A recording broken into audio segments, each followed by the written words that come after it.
बिस्मिल्लाहिर्रहमानिर्रहीम। अस्सलाम वालेकुम। मैं हूं असद और आप देख रहे हैं असद इलेक्ट्रिकल। आज हम बहुत ही इंपॉर्टेंट टॉपिक पे बात करने जा रहे हैं जो कि फुल वेव रेक्टिफायर है, या जिसको हम ब्रिज रेक्टिफायर भी कहते हैं, कि एसी से डीसी में बेसिकली जो कन्वर्जन है कम्प्लीटली वो किस तरह होती है। तो लास्ट की 2 वीडियोज़ में हमने सबसे पहले तो डायोड के ऊपर बात की थी, उसके बाद फिर हमने हाफ वेव रेक्टिफायर का वर्किंग प्रिंसिपल भी बता दिया था कि जब हम एक डायोड को एसी सप्लाई के साथ लगा देते हैं तो वो किस तरह हाफ वेव रेक्टिफिकेशन में उसको कन्वर्ट कर देता है। आज की वीडियो में हम बात करेंगे फुल वेव रेक्टिफिकेशन के ऊपर, यानी कि एसी से प्योर डीसी सप्लाई किस तरह कन्वर्ट की जाती है, जो कि हमारे चार्जर्स हो गए, रेक्टिफायर्स हो गए, जहाँ पर भी हमें एसी डीसी कन्वर्जन की ज़रूरत होती है वहाँ पर वो यूज़ किया जाता है। अगर आपने हमारी वाली वीडियो देखी है जिसमें हमने डीसी टू एसी कन्वर्जन पे बात की थी, तो आपको याद होगा कि डीसी सप्लाई में जो करंट की डायरेक्शन होती है वो एक ही सिंक में होती है। तो हमने उस रेजिस्टेंस को स्विचिंग के ज़रिए क्या किया था कि कभी करंट को राइट से लेफ़्ट की तरफ फ्लो करवा रहे थे, कभी करंट को लेफ़्ट से राइट की तरफ। तो क्या हो रहा था कि करंट की डायरेक्शन मुसलसल चेंज करी हमने स्विचिंग के ज़रिए, जो कि ट्रांजिस्टर्स वगैरह के ज़रिए की जाती है। तो हमारी जो बैटरी से आने वाली सप्लाई थी वो यहाँ पर डीसी टू एसी कन्वर्ट हो गई थी। अब हमारे पास एसी सप्लाई आ रही है और हमें लोड को डीसी देनी है।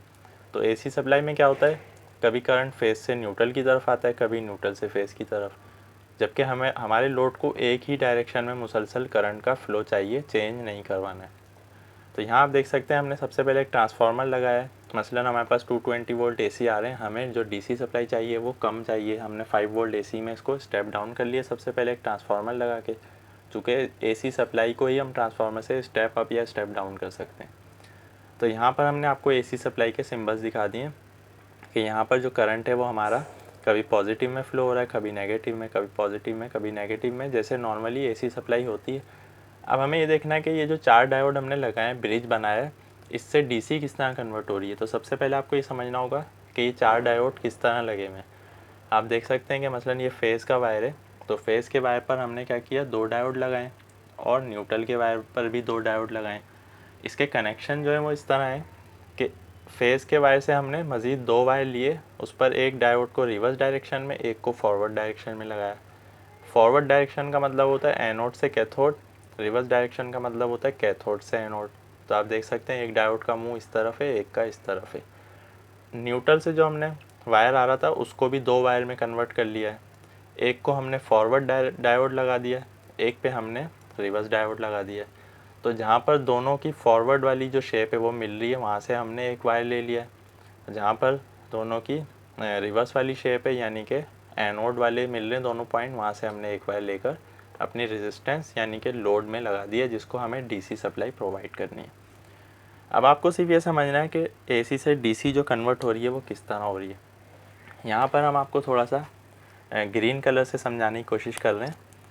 जैसा कि हम जानते हैं कि एसी सप्लाई में पॉजिटिव हाफ साइकिल और नेगेटिव हाफ साइकिल है।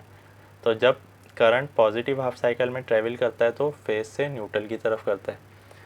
अब हम मान लेते हैं कि हमारे करंट ने पॉजिटिव हाफ साइकिल में ट्रेवल शुरू किया फेस से न्यूट्रल की तरफ, तो यहाँ तक आ गया। जब यहाँ पर आ गया तो क्या होगा, करंट इस तरफ नहीं जा सकता, क्योंकि यहाँ डायोड उल्टा लगा हुआ है, तो करंट इस तरफ ही जाएगा। तो जब इस तरफ जाएगा तो इस डायोड में से गुजरेगा, और इस डायोड में से गुजरेगा तो इधर नहीं जा सकता, क्योंकि यहाँ फिर एक और डायोड लगा हुआ है रिवर्स में।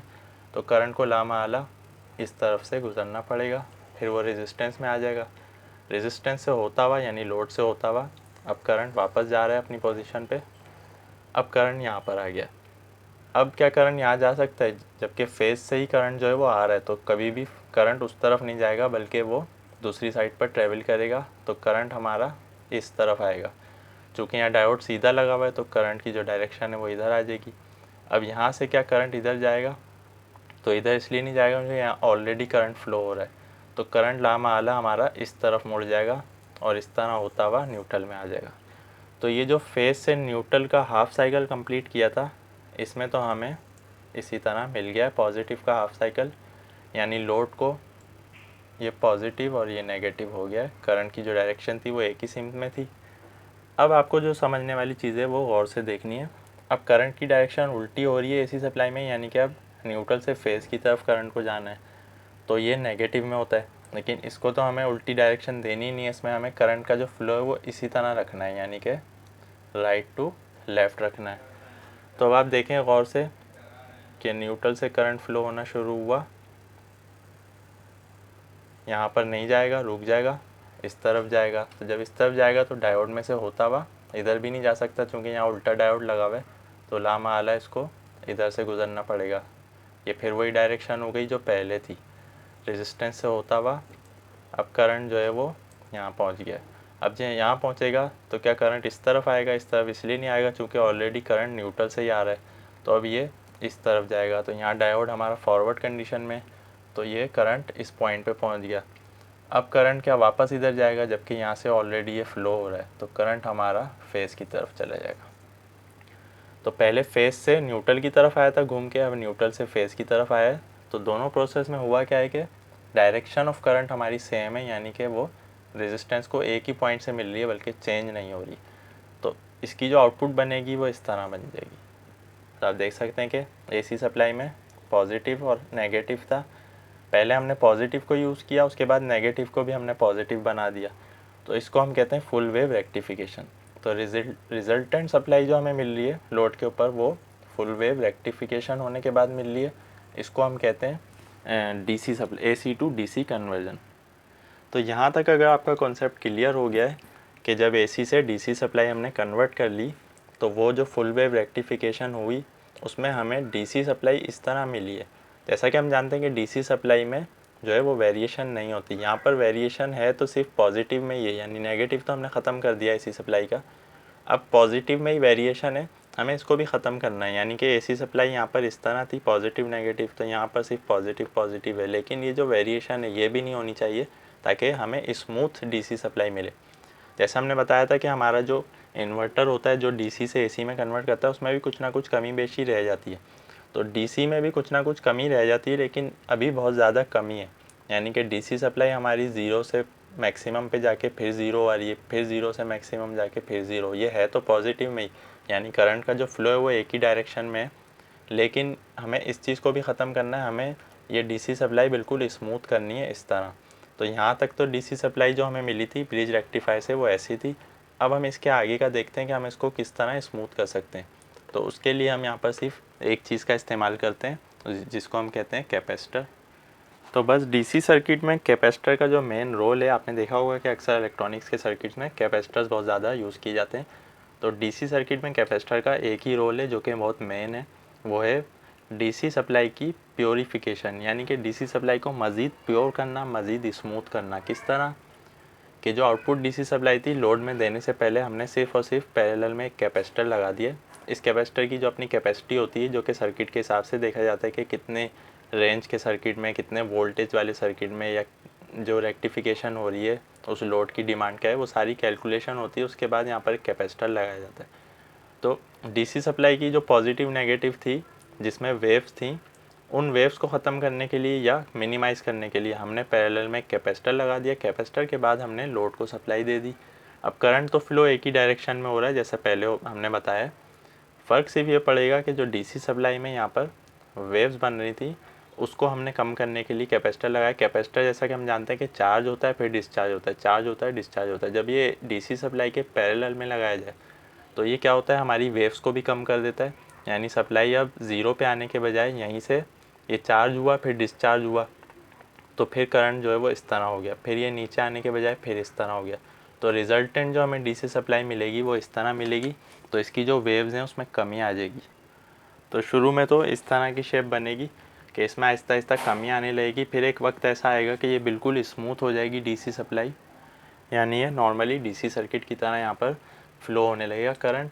लेकिन फिर भी हम ये कह सकते हैं कि यहाँ 100% प्योर डीसी सप्लाई हमें नहीं मिलती कैपेसिटर लगाने के बाद भी, लेकिन हम ये कह सकते हैं कि मसलन 98% या 99% हमें डीसी सप्लाई मिल गई है। थोड़ी बहुत जो इसमें कमी है वो एक्सेप्टेबल होती है।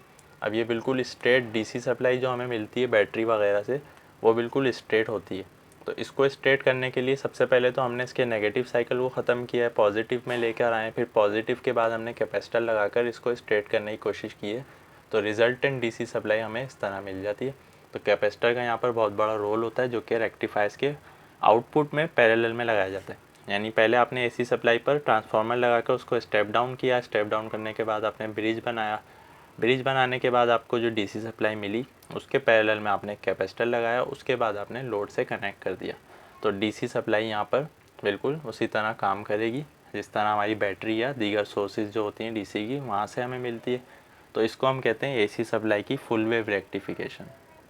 यहाँ पर हो सकता है कि कुछ लोग जो है ब्रिज रेक्टिफायर के जो कनेक्शन हैं उसमें कंफ्यूज हो रहे हो।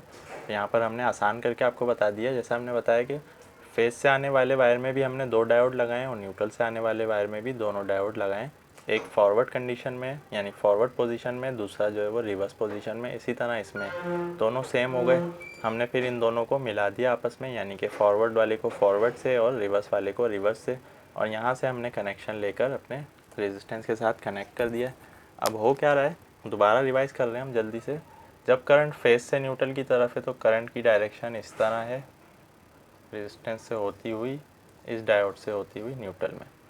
ये पॉजिटिव हाफ साइकिल में। नेगेटिव हाफ साइकिल में क्या है, करंट की डायरेक्शन इस तरह है, रेजिस्टेंस से होती हुई। तो न्यूट्रल से फेज़ में करंट जा रहा है और कभी फेज़ से न्यूट्रल में आ रहा है, लेकिन रेजिस्टेंस को कोई फ़र्क नहीं पड़ रहा, चूँकि हमने डायोड की शेप्स इस तरह की हैं कि करंट को और कोई ऑप्शन नहीं है, उसको इसी डायरेक्शन में फ़्लो होना है। तो रेजिस्टेंस को हमेशा एक ही डायरेक्शन में करंट घूमता हुआ मिल रहा है, तो बस इसको डीसी सप्लाई मिल जाती है। और यहाँ पर पैरेलल में जैसा हमने बताया कि हम जब कैपेसिटर लगा लेते हैं तो कैपेसिटर उसको मज़ीद प्योर कर देता है, स्मूथ कर देता है, तो फाइनली हमें डीसी सप्लाई मिल जाती है। तो ये हमारा फुल वेव रेक्टिफिकेशन का प्रोसेस होता है, जिसको हमने बहुत आसान करके समझाने की कोशिश की है। फिर भी आपका कोई क्वेश्चन या कन्फ्यूजन है तो आप कमेंट में पूछ सकते हैं। इंशाल्लाह नेक्स्ट वीडियो में नए टॉपिक के साथ आएंगे। वीडियो पसंद आने की सूरत में लाइक करें। आज के लिए इतना ही, नेक्स्ट वीडियो तक के लिए इजाज़त दीजिए। अल्लाह हाफिज़।